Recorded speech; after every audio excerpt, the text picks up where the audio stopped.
കർത്താവിൽ ബഹുമാന്യരെ, നിങ്ങൾക്കെല്ലാവർക്കും എൻ്റെ വിനീതമായ സ്നേഹ വന്ദനങ്ങൾ. അനേക നാളുകൾക്ക് ശേഷമാണ് ഒരു വിപരീത ഉപദേശ ഖണ്ഡനവുമായി ഞാനിപ്പോൾ ലൈവിൽ വരുന്നത്. ഈ വിപരീത ഉപദേശ ഖണ്ഡനം എന്ന് പറയുന്നത് ഞാൻ ഇതുവരെ കേൾക്കാതിരുന്നതും കഴിഞ്ഞ ദിവസം മാത്രം പെരുമ്പാവൂരിന് അടുത്ത് താമസിക്കുന്ന നമ്മുടെ ഒരു വാത്സല്യ സഹോദരൻ PM ഏബ്രഹാം അവറുകൾ അദ്ദേഹം ഒരു ലേഖനദ്വാര എഴുതിയിട്ടപ്പോൾ മാത്രം കണ്ടതും വായിച്ചപ്പോൾ അപകടം മനസ്സിലാക്കിയതുമായ ഒരു പുതിയ സഭാ വിഭാഗത്തിന്റെ വിപരീതമായ പഠിപ്പിക്കലുകളെ സംബന്ധിച്ചുള്ള വിഷയങ്ങൾ അവർ പറയുന്ന വിഷയത്തിന്റെ ഒരു വിശദീകരണം വിശുദ്ധ വേദപുസ്തക അടിസ്ഥാനത്തിൽ പറയാനാണ് ഇപ്പോൾ ഞാൻ ഈ ലൈവിൽ വന്നിരിക്കുന്നത്. ഇങ്ങനെയുള്ള ഏത് ഉപദേശങ്ങളും വിഷയങ്ങളും കേട്ടാലും യാതൊരു അക്ഷരവും പോലും മിണ്ടണ്ട എന്ന് ചിന്തിച്ച് വളരെ മൗനവ്രതം അവലംബിക്കുന്ന ധാരാളം ആളുകളുണ്ട്. കാരണം എന്താണെന്ന് ചോദിച്ചാൽ ഈ ഗേറ്റ് വേ ചർച്ച് എന്ന് പറഞ്ഞ ചർച്ചാണ് ഇത് എൻ്റെ പിന്നിലുള്ള ചർച്ചാ വിഷയം. അവരെ വിളിച്ചാലും പ്രസംഗിക്കാൻ ഒരു പ്രസംഗത്തിന്റെ പുൾപിറ്റ് കിട്ടിയാൽ മതി. അത് ആര് വിളിച്ചാലും, ജീവിതം ഉള്ളവൻ വിളിച്ചാലും ഇല്ലാത്തവൻ വിളിച്ചാലും, സാക്ഷ്യം ഉള്ളവർ വിളിച്ചാലും സാക്ഷ്യം ഇല്ലാത്തവർ വിളിച്ചാലും, ഉപദേശം ഉള്ളവർ വിളിച്ചാലും ഉപദേശം ഇല്ലാത്തവർ വിളിച്ചാലും എനിക്ക് വിഷയമല്ല, എനിക്ക് ഒരു പുൾപിറ്റ് കിട്ടണം എന്ന് ചിന്തിക്കുന്ന പ്രസംഗകർക്കും ഗായകർക്കും ഇതുപോലെയുള്ള വേദികൾ ഒരു നല്ല വളക്കൂറുള്ള മണ്ണാണ്. ഈ ചർച്ചിന്റെ പേര് ഞാൻ വായിച്ച് മനസ്സിലാക്കിയതനുസരിച്ച് ഗേറ്റ് വേ ചർച്ച് എന്നാണ് അറിയപ്പെടുന്നത്. ഗേറ്റ് വേ ചർച്ച് എന്ന് പറഞ്ഞാൽ പടിവാതിൽ സഭ എന്ന് വേണമെങ്കിൽ പറയാം. ഈ സഭ എന്തോ സഭയാണെന്ന് എനിക്കറിയാൻ വയ്യ. കോട്ടയത്തിനടുത്ത് വടവാതൂരാണ് പോലും ഇങ്ങനൊരു സഭ സ്ഥാപിതമായിരുന്നത്. അവിടെ ഒരു പക്ഷെങ്കിൽ ധാരാളം മെമ്പേഴ്സ് ഉണ്ടായിരിക്കും. കാരണം ഏത് സഭ കൂടിയാലും അവിടെയൊക്കെ അംഗസംഖ്യ പ്രഥമത സാധാരണയായി വർദ്ധിച്ചു വരാറുണ്ട്. തിരുവട്ടാർ R. കൃഷ്ണൻകുട്ടി അവറുകൾ അദ്ദേഹത്തിന്റെ പ്രസംഗ കാലഘട്ടങ്ങളിൽ പലപ്പോഴും പ്രസംഗങ്ങളിൽ പറഞ്ഞിരിക്കുന്ന ഒരു ദൃഷ്ടാന്തം എന്റെ ഓർമ്മയിലേക്ക് വരുന്നു. അദ്ദേഹം പറഞ്ഞിങ്ങനെയാണ്: നമ്മുടെ കർത്താവായ യേശു ക്രിസ്തു തന്റെ സഭയെ ചേർക്കുവാനായി വരുമെന്നുള്ള ഭാഗം മത്തായിയുടെ സുവിശേഷത്തിലെ 10 കന്യകമാരുടെ ഉപമയെ തെറ്റായി വ്യാഖ്യാനിക്കുന്ന ആളുകൾക്ക് എതിരെ അദ്ദേഹം സംസാരിക്കുമ്പോൾ അത് ശരിയായ വ്യാഖ്യാനം പറയുമ്പോൾ പറഞ്ഞ ഉദാഹരണമാണ്. ലോകത്തിൽ ഇന്ന് പേര് കണ്ടെത്താനായിട്ട് ഏറ്റവും പ്രയാസപ്പെടുന്ന 2 സംവിധാനങ്ങളാണ്. ഒന്ന് ക്രൈസ്തവ സഭാവിഭാഗങ്ങളും മറ്റേത് സിനിമയും. അപ്പം സിനിമയെക്കുറിച്ച് അദ്ദേഹം ഒരിക്കലും പരാമർശം ചെയ്തു. വളരെ രസകരമായ പരാമർശമാണ്. വിടരാൻ കൊതിക്കുന്ന പൂവ് എന്ന് പറയുന്ന ഒരു സിനിമയുടെ പേരാണ് പൂവ്. 2 വിടരാൻ കൊതിക്കുന്ന പൂവ്, 3 മഞ്ഞിൽ വിരിഞ്ഞ പൂവ്, 4 വിരിഞ്ഞ പൂവ്, 5 വിടരും മുമ്പേ കൊഴിഞ്ഞ പൂവ്. ഇങ്ങനെ ഒരേ പൂവ് തന്നെ ആ പൂവിനൊക്കെ പല വിശേഷങ്ങൾ നൽകി ഓരോരോ നിലയിലുള്ള വിശേഷം കൂടി ആ പൂവിനെ വർണ്ണിക്കുകയാണ്. അതുപോലെയാണ് ഇന്നത്തെ സഭകളും. 600,000 ക്രൈസ്തവ സഭാവിഭാഗങ്ങൾ ഇവരെല്ലാം അവകാശപ്പെടുന്നത് ഞങ്ങളാണ് സ്വർഗത്തോട് ഏറ്റവും വിശ്വസ്ത പുലർത്തി ദൈവത്തോട് ഏറ്റവും പൂർണ്ണത പാലിച്ച് ഞങ്ങൾ ജീവിക്കുന്നവർ എന്നാണ്. എന്നാൽ അത് അങ്ങനെ അല്ലെന്ന് നമ്മൾ സാധാരണയായി പല സഭാവിഭാഗങ്ങളോടും ബന്ധപ്പെട്ട് നിൽക്കുമ്പോൾ നമുക്കത് മനസ്സിലാക്കുവാനായിട്ട് സാധിക്കും. ഇവിടെ എൻ്റെ ഇന്നത്തെ ഈ മറുപടി പ്രസംഗം വരുന്നത് ഈ കോട്ടയത്ത് വടവാതൂർ ആസ്ഥാനം ആരംഭിച്ചിരിക്കുന്ന ഗേറ്റ് ചർച്ച് എന്ന് പറയുന്ന ഗ്രൂപ്പിനെ കുറിച്ചാണ്. PM എഴുതുന്നതനുസരിച്ച് ഒരു കൾട്ടീവ് ഗ്രൂപ്പാണെന്നാണ് അദ്ദേഹം പറയുന്നത്. എന്നാൽ ആ ഗ്രൂപ്പില് കൾട്ടീവ് ഗ്രൂപ്പാണെന്ന് അറിയാതെ പാട്ടുകാർ പാടാൻ പോകുന്നു, പ്രസംഗകർ പ്രസംഗിക്കാൻ പോകുന്നു, ബൈബിൾ ക്ലാസ് എടുക്കാൻ പോകുന്നു. വാസ്തവത്തിൽ ഇവരാരാണ് എന്ന് മനസ്സിലാക്കുവാൻ അവരെ സംബന്ധിച്ച് ഒരു 13 വ്യത്യസ്തമായ അവരുടെ ഉപദേശ രീതികൾ അദ്ദേഹത്തിന്റെ ലേഖനത്തിൽ അദ്ദേഹം എഴുതിയിട്ടുണ്ട്. ഈ ഗേറ്റ് വേ ചർച്ചിന്റെ അല്ലെങ്കിൽ ഗേറ്റ് ചർച്ചിന്റെ 13 വിപരീത ഉപദേശങ്ങൾ അവർ പഠിപ്പിക്കുന്നത് എന്ന് ഈ ലേഖനത്തിലൂടെ മനസ്സിലാക്കുന്നു. ഇനി ഇങ്ങനെയല്ല ഇവർ പഠിപ്പിക്കുന്നെങ്കിൽ അവർ നേരിട്ട് സംസാരിക്കട്ടെ. അപ്പോൾ അവരോട് നമുക്കതിനെക്കുറിച്ച് മറുപടി പറയാം. ഏതായാലും അവർ പഠിപ്പിക്കുന്ന ഉപദേശങ്ങളിലെ 13 ഉപദേശങ്ങൾ ഇവിടെ പറഞ്ഞുകൊണ്ട് ഈ 13 ഇപ്പോൾ വചനപ്രകാരം ഞാൻ ഖണ്ഡിക്കാൻ ദൈവസ്ഥലം ആഗ്രഹിക്കുകയാണ്. നമ്പർ 1, മത്തായിയുടെ സുവിശേഷം 28-ാം അധ്യായത്തിന്റെ 18 മുതൽ 20 വരെ ഉള്ള വാക്യങ്ങൾ കർത്താവ് നൽകിയ അന്ത്യനിയോഗം കർത്താവിന്റെ സഭയ്ക്ക് ഉള്ളതല്ല. ശ്രദ്ധിച്ചു കേട്ടോണം. ഈ ഗേറ്റ് ചർച്ചിന്റെ ദുരുപദേശങ്ങളിൽ ആദ്യത്തെ ഉപദേശമാണ് മത്തായിയുടെ സുവിശേഷം 28:19-20 വാക്യങ്ങൾ. അത് കർത്താവിന്റെ അന്ത്യനിയോഗമാണ്. അത് കർത്താവിന്റെ സഭയ്ക്ക് ഉള്ളതല്ല എന്നുള്ള നല്ല കാര്യമാണ്. മത്തായി 28:19-20 കർത്താവ് ഈ വാക്യം പറയുമ്പോൾ സഭ ഭൂമിയിൽ ജനിച്ചിട്ടില്ല. പക്ഷെ വേറൊരു കാര്യം മനസ്സിലാക്കണം. മത്തായി 16:18 കർത്താവായ യേശു പറഞ്ഞു, ഞാൻ എന്റെ സഭയെ പണിയും, ഈ പാറമേൽ ഞാൻ എന്റെ സഭയെ പണിയും. അപ്പോഴും സഭ ഭൂമിയിൽ ജനിച്ചിട്ടില്ല. കാരണം സഭ വളരെ വിദൂര ഭാവിയിൽ, സമീപ ഭാവിയിൽ രംഗപ്രവേശം ചെയ്യേണ്ട ഒരു വിഷയമായിട്ട് കർത്താവ് പറഞ്ഞ പ്രവചനമായിട്ടാണ് ആ വാക്യം ഇരിക്കുന്നത്. മത്തായി 16:18. മത്തായി 18:15 സഭ ഉണ്ടായിക്കഴിഞ്ഞാൽ, സഭയിലെ വിശ്വാസികൾ തമ്മിൽ എന്തെങ്കിലും പ്രശ്നങ്ങൾ ഉണ്ടായിക്കഴിഞ്ഞാൽ അതെങ്ങനെ പരിഹരിക്കണം എന്നതിലേക്കുള്ള ഫോർമുല നൽകിയിരിക്കുന്നത്. അന്നും സഭയില്ല. അപ്പൊ ഉണ്ടാകാൻ പോകുന്ന സഭയ്ക്ക് കർത്താവ് നേരത്തെ തന്നെ പ്രവചനപരമായി നൽകുന്ന നിർദ്ദേശങ്ങളാണ് മത്തായി 16:18, 18:15 ഇത്യാദി വാക്യങ്ങൾ. മത്തായിയുടെ സുവിശേഷം 28:19-20 വാക്യങ്ങൾ ഉയർത്തെഴുന്നേറ്റ കർത്താവായ യേശു ക്രിസ്തു തന്റെ ശിഷ്യന്മാർക്ക് നൽകിയ അന്ത്യനിയോഗമാണ്. ആ അന്ത്യനിയോഗത്തിലാണ് പറഞ്ഞത്, നിങ്ങൾ ഭൂലോകമൊക്കെയും പോയി സകല സൃഷ്ടിയോടും സുവിശേഷം പ്രസംഗിക്കുകയും വിശ്വസിക്കുന്നവരെ പിതാവിന്റെയും പുത്രന്റെയും പരിശുദ്ധാത്മാവിന്റെയും നാമത്തിൽ സ്നാനം കഴിപ്പിക്കും.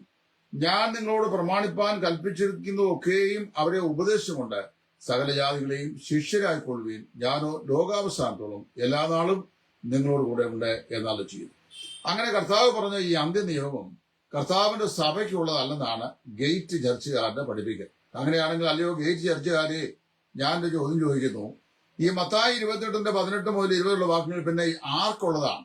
ആരോട് സംസാരിച്ച? കർത്താവ് ശിഷ്യന്മാർ പറഞ്ഞ ഈ കൽപ്പന കർത്താവിന്റെ ശിഷ്യന്മാർ യെരുശലേം തുടങ്ങി ഇലിയോരത്തോക്കോന്റെ ദേശം വരെയുള്ള സ്ഥലങ്ങളിലും അന്നത്തെ സകല പസഫിക് ഏഷ്യൻ പ്രദേശങ്ങളിലും യൂറോപ്പുകളിലും അതിശക്തമായി പ്രസംഗിച്ചതും ആ പ്രസംഗം കേട്ട് രക്ഷിക്കപ്പെട്ടവർ ചേർന്ന് വന്നത് കർത്താവിന്റെ സഭയോടുമാണെന്ന് നമ്മൾ അപ്പോസ്തല പ്രവൃത്തിയുടെ പുസ്തകം വായിക്കുമ്പോൾ നമുക്ക് മനസ്സിലാക്കാൻ സാധിക്കുന്നുണ്ട്. അപ്പോൾ ഗേറ്റ് ചർച്ചിന്റെ ഒന്നാമത്തെ ഒരു ദുരുപദേശം തെറ്റി. ഈ നിയോഗം ദൈവസഭയ്ക്ക് തന്നെ ഉള്ള നിയോഗമാണ്. ദൈവസഭയുടെ ശില്പികളാണ് കർത്താവിന്റെ 12 അപ്പോസ്തലന്മാർ. അവരാണ് ദൈവസഭയുടെ ഉപദേശങ്ങളുടെ ഫൗണ്ടേഷൻ ലേ ചെയ്തത്. അതാണ് എഫേസ്യ ലേഖനം 2-ാം അധ്യായത്തിന്റെ 20-ാം വാക്യത്തിൽ ക്രിസ്തുയേശു തന്നെ മൂലക്കല്ലായിരിക്കെ നിങ്ങളെ അപ്പോസ്തലന്മാരും പ്രവാചകന്മാരും എന്ന അടിസ്ഥാനത്തിന്മേൽ പണിതിരിക്കുന്നു എന്ന് പൗലോസ് പറയുന്നത്.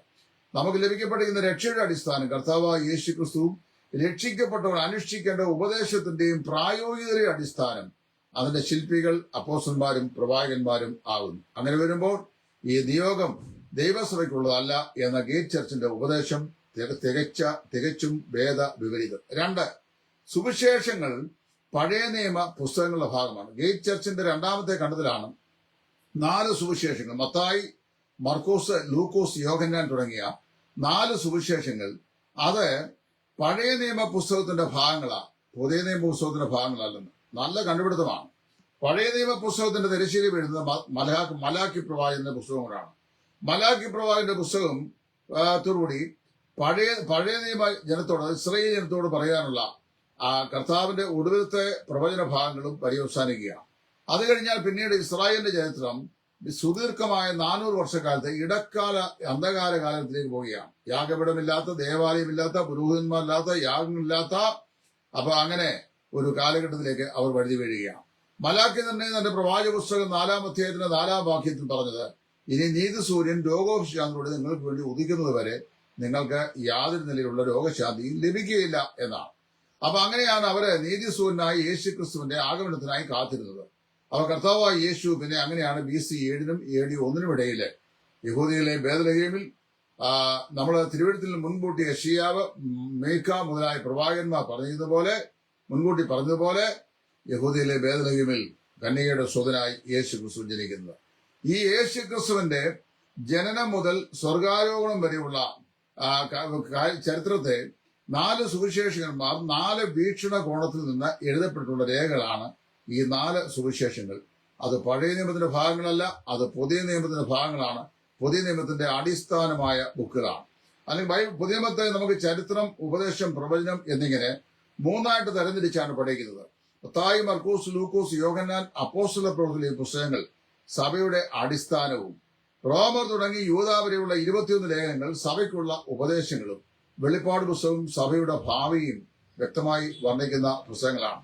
അതിലെ 4 സുവിശേഷങ്ങൾ നമ്മളെ ഈ രക്ഷയുടെ സഭയുടെ അടിസ്ഥാനം എന്ന നിലയിൽ അതിനെ കാണുന്നു.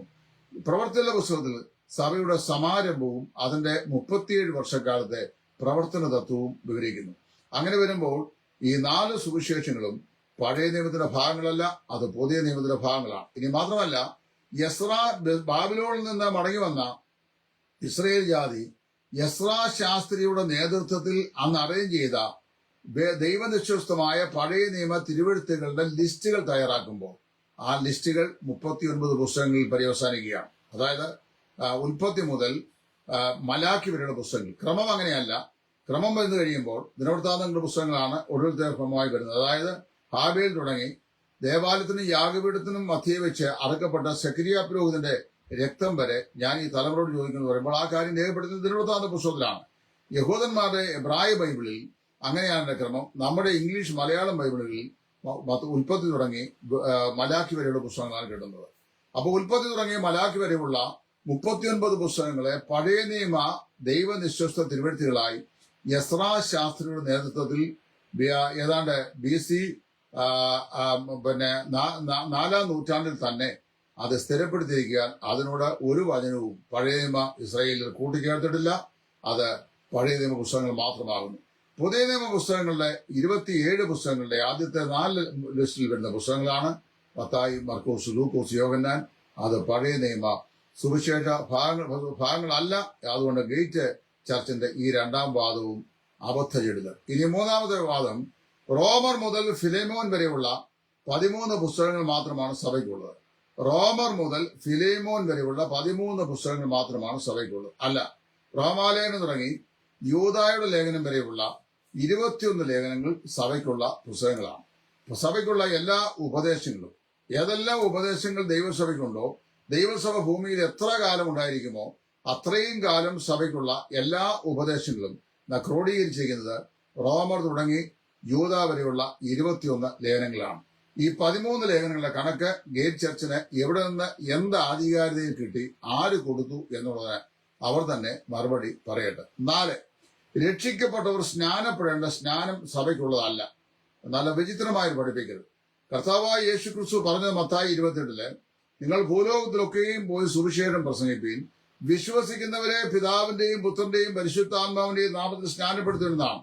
പ്രവൃത്തിയുടെ പുസ്തകം 2-ാം അധ്യായത്തിൽ യെരൂശലേമിൽ പെന്തക്കോസ്ത് ആചരണത്തിന് വേണ്ടി തടിച്ചുകൂടിയ ജനതകളുടെ മുമ്പാകെ പരിശുദ്ധാത്മാവിന്റെ ആഗമന ദിവസം പത്രോസ് എഴുന്നേറ്റ് എന്ന് പ്രസംഗിച്ചു കഴിഞ്ഞപ്പോൾ കർത്താവായ യേശു ക്രിസ്തുവിന്റെ ക്രൂശീകരണം എന്നുള്ള വിഷയം എത്രയും തെളിവായി അദ്ദേഹം പ്രസംഗിക്കുകയും ആ പ്രസംഗം കേട്ട് കഴിഞ്ഞപ്പോൾ അവർ ഹൃദയത്തിൽ കുത്തുകൊണ്ടവരായി യജമാന്മാരായ പുരുഷന്മാരെ ഞങ്ങൾ എന്ത് ചെയ്യേണ്ടു എന്ന് ചോദിച്ചുകൊണ്ട് ഈ 12 അടുക്കിലേക്ക് വന്നു. അപ്പോൾ പത്രോസ് അവരോട്, നിങ്ങൾ ഓരോരുത്തരും നിങ്ങളുടെ പാപങ്ങളുടെ മോചനത്തിനായി കർത്താവായ യേശു ക്രിസ്തു വിശ്വസിച്ച് നിങ്ങൾ അവന്റെ നാമത്തിൽ സ്നാനമേൽപ്പീൻ, എന്നാൽ നിങ്ങൾക്ക് വാഗ്ദത്തമായ പരിശുദ്ധാത്മാവിനെ ലഭിക്കും.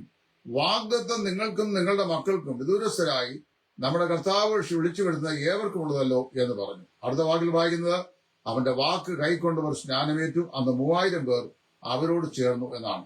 പ്രവൃത്തികളുടെ പുസ്തകം 2-ാം അധ്യായത്തിന്റെ ആദ്യ യാമത്തിൽ 120 പേരുള്ള ഒരു സംഘം യെരൂശലേമിലെ മാളിമുറിയിൽ പരിശുദ്ധാത്മാവിന്റെ വരവിന് വേണ്ടി കാത്തിരിക്കുകയാണ്. അതിന്റെ 2-ാം പകുതിയിൽ വായിക്കുമ്പോൾ അങ്ങനെ കാത്തിരിക്കുന്ന ജനത്തിന്റെ അടുത്തിലേക്ക് പരിശുദ്ധാത്മാവ് ഇറങ്ങി വരികയും പരിശുദ്ധാത്മ സ്നാനത്താൽ 1 കൊരിന്ത്യർ 12-ാം അധ്യായത്തിന്റെ 13-ാം വാക്യത്തിൽ പ്രസ്താവിക്കുന്ന പോലെ യഹൂദന്മാരോ യവനരോ ദാസരോ സ്വതന്ത്രരോ നാം എല്ലാവരും ഏക ശരീരമാകുമാറ് ഒരേ ആത്മാവിനാൽ പാനം ചെയ്തും ഒരേ ആത്മാവിനാൽ സ്നാനമേറ്റുമിരിക്കുന്നു. ആ ഏകാത്മ സ്നാനം ഏകാത്മപാനം അത് ചരിത്രപരമായി സംഭവിക്കുകയും കർത്താവിന്റെ സഭ രൂപീകൃതമാകുകയും ചെയ്യും. പ്രവൃത്തികളുടെ പുസ്തകം 2:15 വായിക്കുന്നത്, ആ കാലത്ത് 120 പേരുള്ള ഒരു സംഘം യെരൂശലേമിൽ കൂടിയിരിക്കുമ്പോഴാണ്. അതേ പുസ്തകത്തിന്റെ 2-ാം അധ്യായം 47-ാം വാക്യം വായിക്കുമ്പോൾ കർത്താവ് താൻ രക്ഷിക്കപ്പെടുന്നവരെ ദിനംപ്രതി സഭയോട് ചേർത്തുകൊണ്ടിരുന്നു വായിക്കുന്നു. അപ്പൊ 2-ാം അധ്യായത്തിന്റെ 15-ാം വാക്യത്തിനും 2-ാം അധ്യായത്തിന്റെ 47-ാം വാക്യത്തിനും ഇടയിൽ അരങ്ങേറിയ പരിശുദ്ധാത്മ സ്നാനത്താലാണ് ക്രിസ്തുവിന്റെ സഭ രൂപീകൃതമായത്. അങ്ങനെ രൂപീകൃതമായ സഭയിലേക്ക് ചേർക്കപ്പെട്ട എല്ലാവരും രക്ഷിക്കപ്പെട്ടവരും സ്നാനപ്പെട്ടവരും ആയിരുന്നു. ഞാൻ ഒന്നുകൂടെ കരുതി പറയാം. കർത്താവായ യേശുവിനെ രക്ഷിതാവും കർത്താവുമായി സ്വീകരിക്കുമ്പോൾ പരിശുദ്ധാത്മ സ്നാനം സ്വീകരിക്കുകയും ആ പരിശുദ്ധാത്മാനം സ്നാനം സ്വീകരിച്ച ആളുകൾ പ്രതീകാത്മകമായി ഇങ്ങനെയാണ് ഞങ്ങൾക്ക് സംഭവിച്ചത് എന്നുള്ളത് കാണിക്കുന്നതിന് ജലസ്നാനം സ്വീകരിക്കുകയും ചെയ്തു. പൗത്രോസിന്റെ വാക്ക് കൈക്കൊണ്ടവർ 3000 പേർ അന്ന് സ്നാനപ്പെട്ട് പഴയ സഭയോട് ചേർന്ന് നല്ല പറയുന്നത് ദൈവസഭയോട്, കർത്താവിന്റെ സഭയോട് ചേർന്നു. എന്നാൽ രക്ഷിക്കപ്പെട്ടവർ സ്നാനപ്പെടേണ്ട. സ്നാനം സഭയ്ക്കുള്ളതല്ല, സ്നാനം ക്രൈസ്തവ സഭയ്ക്കുള്ളതാണ്, രക്ഷിക്കപ്പെട്ട ദൈവമക്കൾക്കുള്ളതാണ്, കർത്താവിന്റെ സഭയുടെ അംഗങ്ങൾക്കുള്ളതാണ് എന്ന് ദൈവത്തിന്റെ വചനം പറയുന്നു. അപ്പൊ 4ാമത്തെ ദുരുപദേശവും ഇവിടെ ഖണ്ഡിക്കപ്പെടുന്നു. 5, യേശു ക്രിസ്തു ഭൂമിയിൽ വന്നത് യഹൂദന് വേണ്ടി മാത്രമാണ്. ശരിയാണ്. യോഹന്നാന്റെ സുവിശേഷം 1-ാം അധ്യായത്തിന്റെ 12-ാം വാക്യത്തിൽ അവൻ സ്വന്തത്തിലേക്ക് വന്നു, സ്വന്തമായവർ അവനെ കൈക്കൊണ്ടില്ല. നമ്മുടെ കർത്താവായ യേശു വരുന്നത് സർവ്വലോകത്തിന്റെയും രക്ഷയ്ക്ക് വേണ്ടിയാണ്. യോഹന്നാന്റെ സുവിശേഷം 1-ാം അധ്യായത്തിന്റെ 27, 29, 31, 32, 41 ഇത്യാദി വാക്യങ്ങൾ ഇവിടെ വായിക്കുമ്പോൾ കണ്ടാലും ലോകത്തിന്റെ പാപത്തെ ചുമന്നൊഴിക്കുന്ന ദൈവത്തിന്റെ കുഞ്ഞാട് എന്നാണ് യോഹന്നാൻ സ്നാപകൻ യേശു ക്രിസ്തുവിനെ യഹൂദന്മാർക്ക് പരിചയപ്പെടുന്നത്. അല്ലാതെ കണ്ടാലും യഹൂദന്മാരുടെ പാപത്തെ ചുമന്നൊഴിക്കുന്ന ദൈവത്തിന്റെ കുഞ്ഞാട് എന്നല്ല. അങ്ങനെ വരുമ്പോൾ കർത്താവായ യേശുവിന്റെ ഈ ലോകത്തിലേക്കുള്ള ആഗമനത്തിന്റെ ലക്ഷ്യം സർവ്വലോകത്തിന്റെയും പാപത്തിന്റെ പ്രായശ്ചിത്തം എന്നുള്ളതാണ്. അങ്ങനെ അവൻ സർവ്വലോകത്തിനും പാപത്തിന് പ്രായശ്ചിത്തമാകുന്നു യോഹന്നാനും സമർത്ഥിക്കുന്നുണ്ട്. അപ്പൊ സർവ്വലോകത്തിന്റെയും പാപത്തിന് പ്രായശ്ചിത്തമായി ഈ ലോകത്തിലേക്ക് ഇറങ്ങി വന്ന കർത്താവ് രക്ഷിക്കപ്പെടുവാനുള്ള പ്രഥമ പരിഗണന ദൈവം നൽകിയത് യഹൂദന്മാർക്കാണ്. താൻ തന്നെ യഹൂദനായിരുന്നു. യഹൂദ ഗോത്രത്തിലാണ് ജനിച്ചത്. ദാവീദിന്റെ സന്തതിയായിട്ടാണ് ജനിച്ചത്. സ്വന്തം ജനത്തിന്റെ വീണ്ടെടുപ്പിന് ആണ് ഒന്നാമതായി അവിടുന്ന് അവസരം നൽകിയത്. അപ്പോൾ യഹൂദന്മാരെ അവൻ രാജ്യസ്ഥാപനത്തിനായി ക്ഷണിച്ചു. പക്ഷേ അവർ അവനെ കൈക്കൊണ്ടില്ല, അവനെ നിരാകരിച്ചു കളഞ്ഞു. അങ്ങനെ വന്നപ്പോൾ അവനെ കൈക്കൊണ്ട് അവന്റെ നാമത്തിൽ വിശ്വസിക്കുന്ന ഏവർക്കും ദൈവമക്കളായി തീരുവാൻ അവൻ അധികാരം കൊടുത്തു. അങ്ങനെ അവർ ദൈവ മക്കളായി തീരുകയും അവർ ദൈവസഭയുടെ അംഗങ്ങളായി തീരുകയും ചെയ്യും. അപ്പൊ ക്രിസ്തു ഭൂമിയിൽ വന്നത് യഹൂദന് വേണ്ടി മാത്രമല്ല, സർവ്വലോകത്തിന്റെയും പാപത്തിന്റെ പ്രായശ്ചിത്തം ആയി തീരുവാനാണ്. ഇത് കൊടിയ ദുരുപദേശം ഗേറ്റ് ചർച്ചിന്റേത്. 6ാമത് പറയുന്നത് യേശു ക്രിസ്തു പ്രസംഗിച്ചത് ന്യായപ്രമാണത്തിന്റെ അനുസരണത്തിലൂടെ രക്ഷ നേടുന്നതിനെ കുറിച്ചാണ്. 6ാമത്തെ ഗേറ്റ് ചർച്ചിന്റെ ഉപദേശമാണ് യേശു ക്രിസ്തു പ്രസംഗിച്ചത് ന്യായപ്രമാണത്തിലൂടെ നമുക്ക് രക്ഷ പ്രാപിക്കുന്നതിനെ കുറിച്ചാണ്. പ്രിയപ്പെട്ടവരെ, ന്യായപ്രമാണത്താൽ ഒരു ജഡവും നീതിരിക്കപ്പെടുന്നില്ല എന്ന് പൗലോസ് ക്രിസ്തുവിന് ശേഷവും റോമാലേഖനം അതിന്റെ 7-ാം അധ്യായത്തിൽ പറയുന്നു. എന്ന് വെച്ചാൽ എന്റെ ജഡത്തിൽ ഒരു നന്മയും വസിക്കുന്നില്ല എന്നും ഞാൻ പാപം ചെയ്യുന്നെങ്കിൽ എന്നെ കൊണ്ട് ആ പാപം ചെയ്യുന്നത് ഈ ന്യായപ്രമാണമാകുന്നെന്നും പറയുകയാണ്. ന്യായപ്രമാണം രക്ഷയിലേക്ക് നടന്ന ശിശുപാലകനായിരുന്നുവെന്ന് ഗലാത്യ ലേഖനത്തിൽ അപ്പോസ്തലൻ പറഞ്ഞിട്ടുണ്ട്. അപ്പൊ ഞാൻ പറഞ്ഞു വന്നത്, ന്യായപ്രമാണത്തെ അനുസരിക്കാൻ യഹൂദന്മാർക്കും കഴിഞ്ഞിട്ടില്ല, അത് കഴിയത്തുമില്ല. ന്യായപ്രമാണത്തെ അനുസരിക്കാൻ കർത്താവ് പറഞ്ഞില്ല. ന്യായപ്രമാണത്തിന് വാസ്തവത്തിൽ പ്രഥമത കണ്ടാൽ അതിന് വിപരീതമായി കർത്താവ് പ്രവർത്തിക്കുകയാണ് ചെയ്തിട്ടുള്ളത്. ശബത്തിൽ യാതൊരു ജോലിയും ചെയ്യരുത് എന്ന് ന്യായപ്രമാണം പറയുന്നു. എന്നാൽ ശബത്തിൽ കർത്താവിന്റെ ശിഷ്യന്മാർ കതർ പറിച്ചു നിന്നതിനെ പരീക്ഷന്മാർ യേശുവിന്റെ കുറ്റപ്പെടുത്തി. അതുപോലെ ശബത്തിൽ യേശു ഒരുവനെ സൗഖ്യമാക്കിയത് കണ്ട് അവർക്ക് ഇടർച്ചയുണ്ടായി. അപ്പൊ യേശു ക്രിസ്തു പറഞ്ഞത് മനുഷ്യൻ ശബത്തിനായിട്ടല്ല, ശബത്ത് മനുഷ്യന് വേണ്ടിയായിട്ടത് ഉണ്ടാക്കിയത്. ഞാൻ ശബത്തിനും മീതയാകുന്നു. അതാ അവൻ ശബത്തിനും മീതയാകുന്നു. ശബത്ത് ദിവസം ദൈവമല്ലേ ശുദ്ധീകരിച്ചത്. അപ്പൊ അവൻ ശബത്തിനും മീതെ ഉള്ളവനാണ്. അതുകൊണ്ട് കർത്താവ് പറഞ്ഞു, ഞാൻ ന്യായപ്രമാണത്തെ നീക്കിക്കളയുവാനല്ല, അതിനെ നിവർത്തിക്കാനാണ് ഈ ഭൂമിയിൽ വന്നത്. അപ്പൊ യേശു ക്രിസ്തു ന്യായപ്രമാണത്തിലുള്ള അനുസരണത്തിലൂടെ രക്ഷപ്രാപിപ്പാൻ ആരെയും ഉപദേശമില്ല, മറിച്ച് ന്യായപ്രമാണത്തിന്റെ നിവർത്തീകരണത്തിലൂടെ രക്ഷ പ്രാപിക്കുവാനുള്ള ഉപദേശമാണ് നൽകിയത്. എന്തായിരുന്നു യേശു ക്രിസ്തുവിന്റെ ന്യായപ്രമാണത്തിലുള്ള നിവർത്തീകരണത്തിലുള്ള രക്ഷ? കർത്താവായ യേശു ന്യായപ്രമാണം റിക്വർ ചെയ്യുന്ന പാപത്തിനുള്ള എല്ലാ പരിഹാര മാർഗവും യോഗ്യതയോടുകൂടി കർത്താവായ യേശു തന്റെ തിരുശരീരം ക്രൂശിന്മേൽ യാഗമാക്കി സമർപ്പിക്കാൻ നമ്മുടെ പാപങ്ങൾക്ക് ശാശ്വതമായി പരിഹാരം വരുത്തി. അങ്ങനെ കാൽവറിലെ ക്രൂശിൽ വെച്ച് ന്യായപ്രമാണം എന്തെല്ലാം കാര്യങ്ങളാണോ പാപത്തിന്റെ പരിഹാരത്തിന് ആവശ്യപ്പെടുന്നത്, അതായത് അതിനുള്ള എല്ലാ നിയമങ്ങളും കർത്താവായ യേശു തന്റെ ജഡശരീരം നിവർത്തിച്ചുകൊണ്ട് സകലതും നിവർത്തിയായി എന്ന് കണ്ടിട്ട് പ്രാണനെ വിട്ടു എന്നാണ് വായിക്കുന്നത്. അപ്പൊ ന്യായപ്രമാണത്തെ നിവർത്തിച്ച കർത്താവായ യേശു ക്രിസ്തു തന്റെ ശരീര യാഗത്തിലൂടെ മനുഷ്യന് വേണ്ടി ഒരുക്കിയ പുതുവഴിയായ രക്ഷാമാർഗത്തിലേക്ക് വിശ്വസിക്കാനാണ് ആളുകളോട് പറഞ്ഞത്. അല്ലാതെ ന്യായപ്രമാണത്തിന്റെ അനുസരണത്തിലൂടെ രക്ഷ പ്രസംഗിക്കുവാൻ യേശു ക്രിസ്തു പഠിപ്പിച്ചിട്ടില്ല. ഈ 6ാം ദുരുപദേശവും ഇവിടെ അങ്ങനെ കാണിക്കുന്നു. 7, പുതിയ നിയമസഭ ആരംഭിച്ചത് പെന്തക്കോസ്ത് ദിവസം അപ്പോസ്തലർ 2 അല്ല, സഭ ആരംഭിച്ച പെന്തക്കോസ്ത് ദിവസം അപ്പോസ്തലപ്രവൃത്തി 2-ലല്ല. അതായത് പെന്തക്കോസ്ത് ദിവസം പ്രവൃത്തിയുടെ പുസ്തകം 2-ാം അധ്യായത്തിൽ പരാമർശിക്കുന്ന ദിവസം പെന്തക്കോസ്ത് ദിവസം അല്ലെന്ന് കണ്ണു തുറന്ന് വേദവസം വായിക്കുക. പെസഹാ പെരുന്നാൾ, പുളിപ്പില്ലാത്ത അപ്പത്തിന്റെ പെരുന്നാൾ, ആദ്യ പെരുന്നാൾ എന്നിങ്ങനെ 3 പെരുന്നാൾ കഴിഞ്ഞ് 50-ാം ദിവസം വരുന്ന പെരുന്നാളാണ് ഈ പെന്തക്കോസ്ത് പെരുന്നാൾ. അതായത് പെസഹാ പെരുന്നാൾ കഴിഞ്ഞ് കൃത്യം 50-ാം ദിവസം ഇസ്രായേൽ മക്കൾ ആഘോഷിക്കുന്ന ഈ പെരുന്നാളാണ് ഈ പെന്തക്കോസ്ത് പെരുന്നാൾ. കൊരിന്ത്യലേഖനത്തിൽ അപ്പോസ്തലനായ പൗലോസ് പറയുന്നു, നമ്മുടെ പെസഹാ കുഞ്ഞാടും അറുക്കപ്പെട്ടിരിക്കുന്നത് ക്രിസ്തു തന്നെ. അപ്പോൾ പെസഹാ യാഗം കുഞ്ഞാട് അറുക്കപ്പെട്ട ശേഷം കൃത്യം 50-ാം ദിവസം വരുന്ന ലേവ്യ ഉത്സവങ്ങളിലൊന്നാണ് പെന്തക്കോസ്ത് പെരുന്നാൾ എന്ന് പറയുന്നത്. അതിനുവേണ്ടിയാണ് യഹൂദന്മാർ യെരൂശലേമിൽ നിന്ന് കൂടിയത്. പ്രവൃത്തിയുടെ പുസ്തകം 2-ാം അധ്യായത്തിൽ പറയപ്പെടുന്ന ആ ദിവസം എന്ന് പറയുന്നത് പെന്തക്കോസ്ത് പെരുന്നാൾ ദിവസം തന്നെയാണ്. അന്ന് തന്നെയാണ് പരിശുദ്ധാത്മാവ് ഈ ഭൂമിയിലേക്ക് വന്നത്. അതിന് യാതൊരു സംശയമില്ല. വേദവസം വായിക്കുന്ന പൊട്ടക്കണ്ണന് പോലും ഈ കാര്യം വ്യക്തമായി മനസ്സിലാക്കാൻ സാധിക്കും. 8 അപ്പോസ്തല പ്രവൃത്തി 2:47 കർത്താവ് രക്ഷിക്കപ്പെടുന്നവരെ ദിനംപ്രതി സഭയോട് ചേർത്തുകൊണ്ടിരുന്നു എന്നത് യഹൂദ സഭയോട് ചേർക്കുന്ന കാര്യമാണ്. ഇതിന്റെ വേറെ കാര്യം, യഹൂദ സഭ എന്ന് പറയുന്നത് കേവലം 12 ഗോത്രങ്ങൾ ചേർന്നാണ്. ഈ 12 ഗോത്രങ്ങൾ ചേർന്ന് ഒന്നിച്ചു നിൽക്കുമ്പോഴും ഓരോ ഗോത്രവും അതാതിൻ്റെതായ കൊടിക്കീഴിലായിരുന്നു നിന്നിരുന്നത്. അത് വിഭിന്നമായിരുന്നു. അപ്പൊ ഇവര് 12 കൂടെ ചേർന്ന് ഒരു സഭ എന്നൊരു പ്രസ്താവന അല്ലെങ്കിൽ ഒരു അനുവായ്പ് നമുക്ക് തിരുവഴുത്തിൽ കാണാൻ കഴിയുന്നില്ല. 12 പേരും ഐക്യതയോടെ നിലനിന്നു എന്നുള്ളത് സത്യമാണ്. എങ്കിലും അവർ തമ്മിലും പോരാട്ടങ്ങളും യുദ്ധങ്ങളും കൊലയും ഒക്കെ ഉണ്ടായിരുന്നു. അവരെ ചേർത്ത് ദൈവസഭയെന്ന് വേദപുസ്തകം പറഞ്ഞിട്ടില്ല. കർത്താവ് താൻ രക്ഷിക്കപ്പെടുന്നവരെ ദിനംപ്രതി സഭയോട് ചേർത്ത് പോന്നു എന്ന് പറയുന്നത് പ്രവൃത്തികളുടെ പുസ്തകം 2-ാം അധ്യായത്തിന്റെ 15-ാം വാക്യം വരെ ഉണ്ടായിരുന്ന സംഘവും 15-ാം വാക്യത്തിന് ശേഷം ഉണ്ടായ സ്നാനത്താൽ രൂപീകൃതമായ സഭയോട് അത് മുതൽ രക്ഷിക്കപ്പെടുന്നവരെ കർത്താവ് ചേർത്ത് വന്നതുമായ പ്രവൃത്തിയാണ്. ആ പ്രവൃത്തി ഈ കഴിഞ്ഞ 2000 വർഷങ്ങളായി കർത്താവ് തുറന്നുകൊണ്ടിരിക്കുകയാണ്. 21-ാം നൂറ്റാണ്ടിലും അങ്ങനെ തന്നെ അത് തുറന്നുകൊണ്ടിരിക്കുന്നു. രക്ഷിക്കപ്പെടുന്നവരെ കർത്താവ് ദിനംപ്രതി സഭയോട് ചേർത്തുകൊണ്ടിരിക്കുന്നു. ഗേറ്റ് ചർച്ചകാരൻ സഭയുണ്ടാക്കി കാശുണ്ടാക്കാനും പൊതുവിൽ ആളുകളെ വഴിതെറ്റിക്കാനും ഇടയാതെ ദൈവവചനം വായിക്കാൻ വിനീതമായി അപേക്ഷിക്കുന്നു. 9-ാമത്തെ ദുരുപദേശം, പുതിയ നിയമസഭ ആരംഭിച്ചത് പൗലോസിലൂടെയാണ്. പുതിയ നിയമസഭ ആരംഭിച്ചത് പൗലോസിലൂടെയല്ല. പൗലോസ് ജാതികളുടെ അപ്പോസ്തലനായിരുന്നു.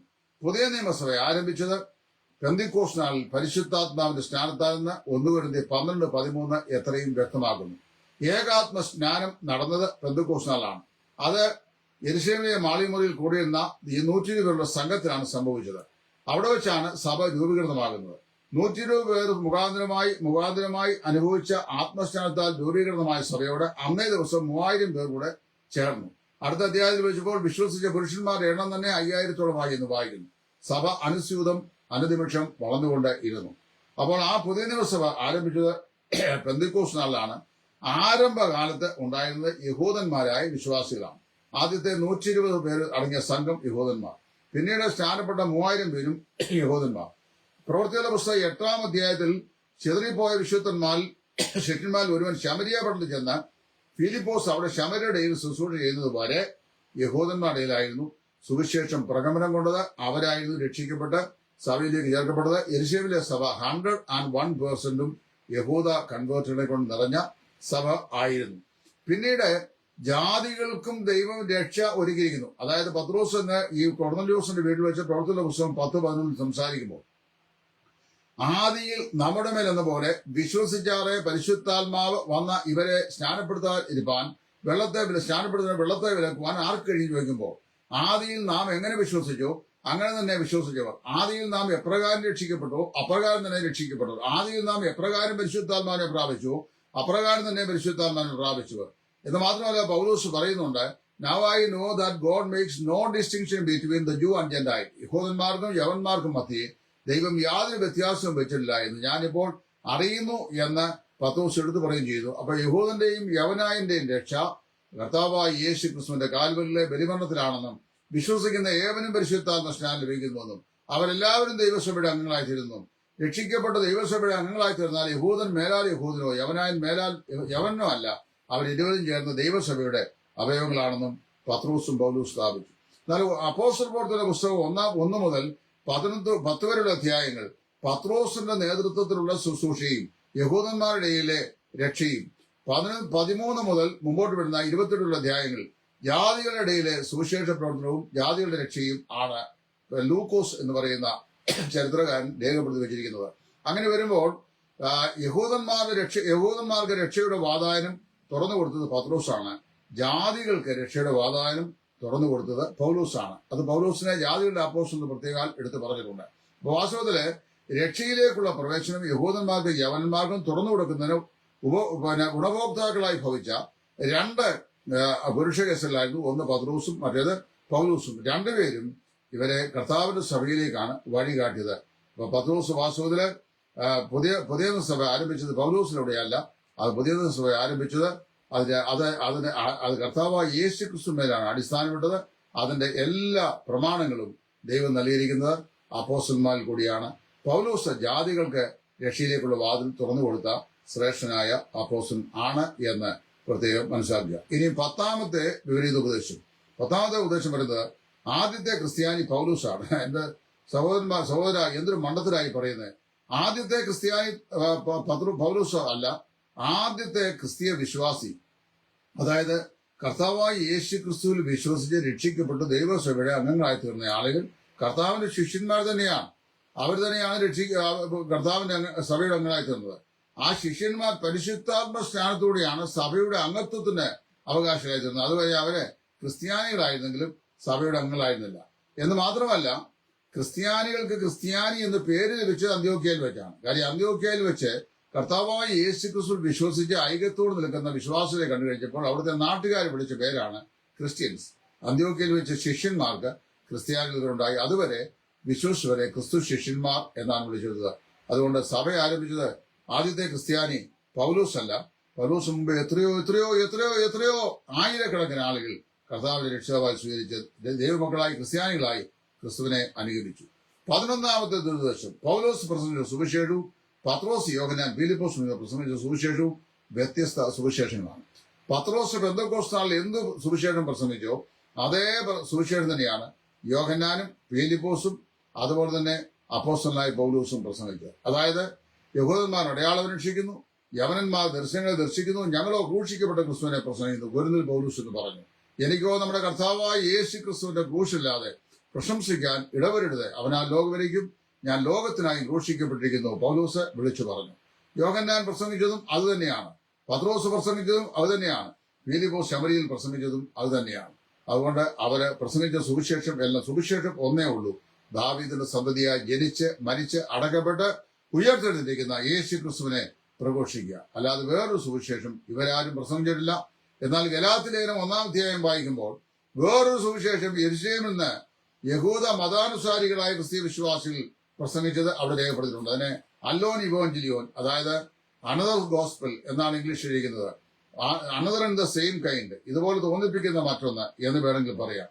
അതുകൊണ്ട് ആദ്യത്തെ പൗലോസ് പ്രസംഗിച്ച സുവിശേഷവും പത്രോസ് യോഹന്നാനും ഫിലിപ്പോസും തുടങ്ങിയ പ്രസംഗിച്ച സുവിശേഷവും വ്യത്യസ്ത സുവിശേഷങ്ങളല്ല. 1-ാം നൂറ്റാണ്ടിൽ പത്രോസ് യെരുശലേമിൽ പ്രസംഗിച്ചതും യോഹന്നാൻ ദേവാലയത്തിൽ പ്രസംഗിച്ചതും ഫിലിപ്പോസ് ശമരിയിൽ പ്രസംഗിച്ചതും പൗലോസ് യെരുശലേം തുടങ്ങി ഇല്ലൂര്യത്രക്കൂനി ദേശം വരെ പ്രസംഗിച്ചതും അതിനുശേഷം സഭാപിതാക്കന്മാർ പ്രസംഗിച്ചതും കഴിഞ്ഞ 21 നൂറ്റാണ്ടുകളായി ഈ ഭൂമിയിൽ പ്രസംഗിച്ചുകൊണ്ടിരിക്കുന്നതും ഇനിയും കർത്താവിന്റെ വരെ പ്രസംഗിക്കാൻ പോകുന്നതുമായ സുവിശേഷം ഈ ഒരൊറ്റ സുവിശേഷമാണ്. സുവിശേഷം ഒന്നേ ഉള്ളൂ. 12 ഞാൻ എന്റെ സഭയെ പണിയും. മത്തായി 16:18. ഇത് യഹൂദ സഭ പണിയുന്ന കാര്യമാണ്. യഹൂദ സഭ പണിയുന്ന കാര്യമല്ല. ഞാൻ എന്റെ സഭയെ, നീ പത്രോസ് ആകുന്നു, ഈ പാറമേൽ ഞാൻ എന്റെ സഭയെ പണിയും. പത്രോസ് എന്ന പേരിന്റെ അർത്ഥം Petros, a piece of rock എന്നാണ്. എന്നാൽ ഈ പാറ എന്ന് പറയുന്നത് പെട്രായി കാണിക്കുകയാണ്, ലാർജ് റോക്ക്. അതായത് യുഗങ്ങളുടെ പാറയായ ക്രിസ്തു, രക്ഷാമാർഗമായ ക്രിസ്തു, നമുക്ക് വേണ്ടി തുറക്കപ്പെട്ട രക്ഷാമാർഗമായ പാറ ക്രിസ്തു, അവനാണ് കർത്താവായ യേശു ക്രിസ്തു.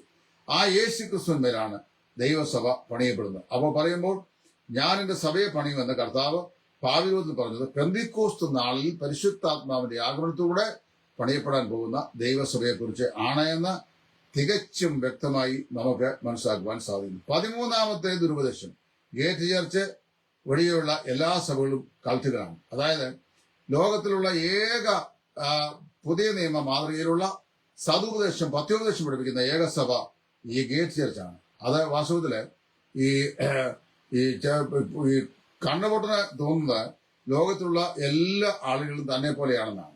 മഞ്ഞപ്പിത്തക്കാരൻ ചിന്തിക്കുന്നത് ലോകത്തിൽ നാം നോക്കുന്നവരെല്ലാവരും മഞ്ഞപ്പിത്തമുള്ളവരാണെന്നാണ്. കൾട്ട് മാത്രം പഠിപ്പിക്കുന്ന ഒരു സ്വഭാവഭാവത്തിന് പത്യോപദേശം എന്താണെന്ന് മനസ്സിലാക്കുവാൻ സാധിക്കത്തില്ല.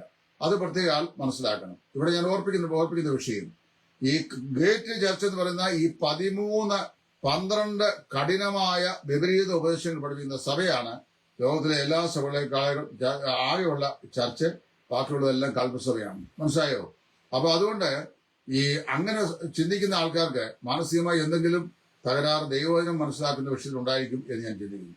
വേദപുസ്തകത്തില് എഴുതപ്പെട്ടിരിക്കുന്ന ഉപദേശങ്ങളുടെ അടിസ്ഥാനത്തെ വിവിധങ്ങളായ നിലയിൽ വ്യാഖ്യാനിച്ചതിന്റെ പേരിലാണ് 600,000 സഭാ വിഭാഗങ്ങൾ ഉണ്ടായിട്ടുള്ളത്. ഇന്ന് ഭൂമിയിലുള്ളതിലെ ഏതാണ്ടൊക്കെ ദൈവവചനത്തോട് മമത പുലർത്തുന്ന സഭാ വിഭാഗങ്ങൾ എന്ന് പറയുന്നത് ബ്രദറൻ ബാപ്റ്റിസ്റ്റ് സഭാ വിഭാഗങ്ങളാണ്. പിന്നെ കൃപാവരങ്ങളിൽ ചില വിഷയങ്ങളിലുള്ള അഭിപ്രായ വ്യത്യാസങ്ങൾ ഒഴിവാക്കിയാൽ പെന്തക്കോസ്ത് സഭകളും, അല്ലാതെ ബാക്കിയുള്ള സഭാ വിഭാഗങ്ങൾ ആ നിലയിൽ നമുക്ക് 100% ദൈവവചന ഉപദേശത്തോട് വിശ്വാസം പുലർത്തുന്ന സഭകൾ എന്ന് പറയാൻ കഴിയില്ല. എന്നാൽ ഈ ഉപദേശത്തോട് വിശ്വാസം പുലർത്തുന്നു എന്ന് അവകാശപ്പെടുന്ന സഭകളും ഉപദേശങ്ങളുടെ പ്രായോഗിക തലം വരുമ്പോൾ അമ്പയെ പരാജയപ്പെടുകയും അവിടെ ഉപദേശത്തെ പ്രായോഗിക തലത്തിലൂടെ കണ്ണിക്കുകയും ചെയ്യുന്നുണ്ട്. ഗേറ്റ് ചർച്ച് വാസ്തവത്തിൽ ഒരു കൾട്ട് സഭയാണെന്ന് സഹോദരൻ PM എബ്രഹാം എഴുതിയപ്പോഴാണ് ഇത്രയും കാര്യങ്ങൾ എനിക്ക് മനസ്സിലാക്കുവാൻ കഴിയുന്നത്. എന്നാൽ ഇവിടെ നമുക്ക് കർത്താവിനെയും അവന്റെ വചനത്തെയും സ്നേഹിക്കുന്നവർ ഇവരോട് അകലം പാലിക്കുന്നത് ഇത് നരകത്തിലേക്കുള്ള ഗേറ്റ് തന്നെയാണെന്നുമാണ് മിഡ് ആക്സ് ഡിസ്പെൻസേഷൻ ദുരുപദേശങ്ങൾ പിന്തുടരുന്ന ഈ കൾട്ട് ഒരു അമേരിക്കൻ ഇറക്കുമതിയാണെന്നും PM എബ്രഹാം ബ്രദർ എഴുതി വിടുന്നുണ്ട്. അപ്പൊ വാസ്തവത്തിൽ എനിക്ക് അതിനെക്കുറിച്ച് അറിയാൻ മിഡ് ആക്സ് ഡിസ്പെൻസേഷൻ എന്ന് പറയുന്നത് അമേരിക്കയിലാണ് സകല വിപരീത ഉപദേശ സഭകളും ഉണ്ടാകുന്നത്. അവിടെ ഉണ്ടായി കഴിയുമ്പോൾ അവിടുന്ന് സായിപ്പന്മാർ സ്പോൺസർ ചെയ്ത് അല്ലെങ്കിൽ സാമ്പത്തികമായ സഹായം വാഗ്ദാനം ചെയ്ത് ചില ഉപദേശിമാരെ അല്ലെങ്കിൽ പാസ്റ്റർമാരെ ലോകത്തിന് നാനാഭാഗങ്ങളിലേക്ക് വിടും. അവർ ഓരോരുത്തരും വന്ന് എല്ലാ അലകും പിടി അല്പാൽപ്പം മാറ്റിയുള്ള പഠിപ്പിക്കലാണ്. അങ്ങനെ പഠിപ്പിച്ച് അതിന്റെ വക്താക്കളായി ഇവിടെ ദുരുപദേശം പ്രചരിപ്പിക്കും. ഈ ദുരുപദേശ പ്രചാരകന്മാരുടെ ലക്ഷ്യം കർത്താവിന്റെ നാമത്തിന്റെ മഹത്വമോ ദൈവസഭയുടെ അഭിവൃദ്ധിയോ അതുപോലെ സുവിശേഷത്തിന്റെ അഭിവൃദ്ധിയോ ഒന്നുമല്ല, വിശ്വാസികളുടെ നന്മയുമല്ല, തങ്ങളുടെ ധനസമ്പാദനമാണ് അവരുടെ ലക്ഷ്യം. നിരപരാധികളായ ആളുകളെ അവരെന്ത് ചെയ്യുന്നു, ഇതിലേക്ക് വലിച്ചഴിച്ച് ആദരയും പ്രയാസങ്ങൾ ഉണ്ടാക്കുന്നു എന്നതാണ് ഏറ്റവും വലിയ കാര്യം. അതുകൊണ്ട് ഈ ഗേറ്റ് ചർച്ചിനെ കുറിച്ച് ഞാൻ നേരിട്ട് എനിക്ക് പരിചയമില്ല. ബ്രദർ PM എബ്രഹാം എഴുതിയ ലേഖനത്തിന്റെ അടിസ്ഥാനത്തിലാണ് ഞാൻ വിശ്വാസ്യമായി അവ കണ്ട് ഈ 12 പോയിന്റുകളെ ഇവിടെ കണ്ണിച്ചിരിക്കുന്നത്. നിങ്ങളിൽ ആരും ഇതുപോലെയുള്ള ഈ ദുരുപദേശ വിപരീതോപദേശ കൾട്ട് ഗ്രൂപ്പുകൾ ചെന്ന് അകപ്പെട്ടു പോകരുത് എന്ന് പ്രത്യേകം ഓർപ്പിക്കുന്നു. 2, ഒരു ആശങ്കയും കൂടെ സഹോദരൻ PM എബ്രഹാം ഇവിടെ രേഖപ്പെടുത്തുന്നുണ്ട്. അതിങ്ങനെയാണ്, അവിടെ ചില ആളുകൾ വിശ്വാസികൾ എന്ന് പറയുന്ന ആളുകൾ തന്നെ പാടാനോ ഒക്കെ ആയിട്ട് പോകുന്നു എന്ന് പറയുന്നു. വാസ്തവത്തില് എനിക്ക് ഈ യേശുക്രിസ്തു പാടാൻ പോകുന്നു, അല്ല യേശുക്രിസ്തുവിനെ കുറിച്ച് പാടാൻ പോകുന്നു, ക്ലാസ് എടുക്കാൻ പോകുന്നു പറഞ്ഞു. ആര് പോകുന്നു എന്ന് എനിക്കറിയാൻ വയ്യ. അങ്ങനെ ആരെങ്കിലും പോകുന്നുണ്ടെങ്കിൽ ഒരു പ്രശ്നം ഓർപ്പിക്കട്ടെ, ഈ ആത്മീക ലോകത്തെ ആത്മീക ഗാന ശുശ്രൂഷ കർത്താവിന്റെ മഹത്വത്തിന് വേണ്ടി ചെയ്യുന്നതാണ്.